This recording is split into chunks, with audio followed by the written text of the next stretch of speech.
नमस्कार, मैं हूं आपके साथ राखी लांबा और आप देख रहे हैं न्यूज एक्सप्रेस। तो राजस्थान का मुख्यमंत्री कौन होगा, किसका राज तलक होगा, इसको लेकर सस्पेंस लगातार बरकरार है। लेकिन इसी बीच बड़ी खबर ये सामने आ रही है कि रविवार को बाबा बालकनाथ का राज तिलक हो सकता है। ऐसा हम क्यों कह रहे हैं वो भी आपको विस्तार से बताते हैं।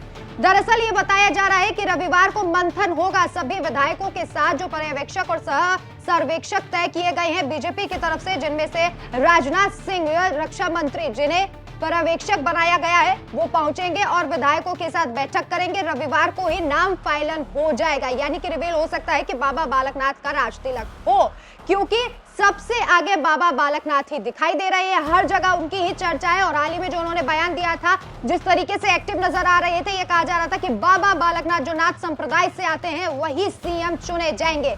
लेकिन इसके अलावा एक खबर ये भी है कि इन्हीं तमाम अटकलों के बीच उन्होंने एक ट्वीट किया है, जिस ट्वीट में उन्होंने लिखा है कि अभी प्रधानमंत्री नरेंद्र मोदी के नेतृत्व में काम करना और सीखना बेहद लंबा सफर जो है वो अभी बाकी है। और इसी के साथ साथ उन्होंने ये भी ट्वीट में लिखा है कि सोशल मीडिया पर जो तमाम अफवाहें चल रही हैं, ऐसी अफवाहों को नजरअंदाज करें।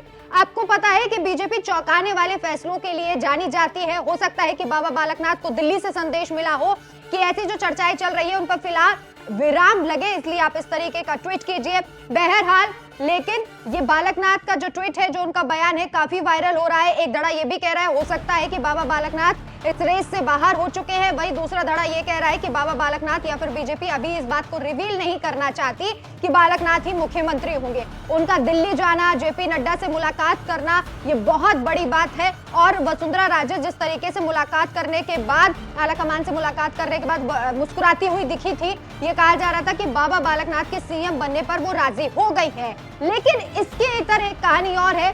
सभी के जहन में ये सवाल है कि आखिर राजनाथ सिंह को पर्यवेक्षक क्यों बनाया गया। तो आपको याद होगा कि राजनाथ सिंह जो है वो वसुंधरा राजे के करीबियों में से एक है, दोनों के बीच अच्छी अंडरस्टैंडिंग है।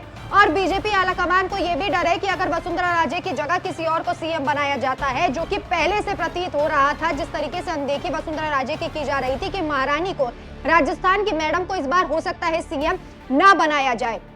और अगर ये फैसला लिया जाता है तो हो ये भी सकता है कि राजस्थान की मैडम बगावत पर उतर आए। उनके बेटे ने किस तरीके से तमाम विधायकों को बंदी बना लिया था, जो खबरें उड़ रही थी, ये कहा जा रहा है कि अगर राजे बागी हो गई तो बीजेपी को राजस्थान में डैमेज भी कर सकती हैं, और अगर गहलोत के साथ चली जाती हैं और सरकार बना लेती हैं तो बीजेपी को इससे ज्यादा नुकसानदायक चीज कुछ नहीं होगी।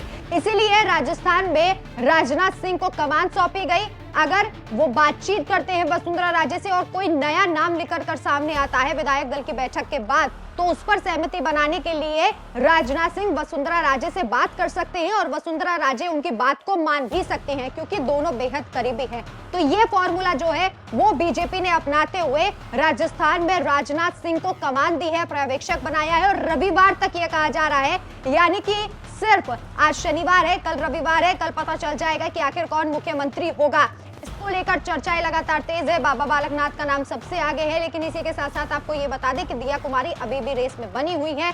वसुंधरा राजे 2 बार जो मुख्यमंत्री रही है, उनका नाम भी चर्चाओं में है। और ये कहा जा रहा है अगर उनको सीएम नहीं बनाया गया तो बड़ी बगावत भी कर सकती हैं, और इसीलिए राजनाथ सिंह को डैमेज कंट्रोल करने के लिए वहां भेजा गया है। आप किसे सीएम बनते हुए देखना चाहते हैं? इसी के साथ साथ बालकनाथ, दिया कुमारी और इसी के साथ जो एक नाम सबसे आगे चल रहा है वसुंधरा राजे, इन तीनों नामों में से आप किसे राजस्थान की कुर्सी पर बैठाना चाहते हैं? हमें कमेंट करके जरूर बताएं। नमस्कार।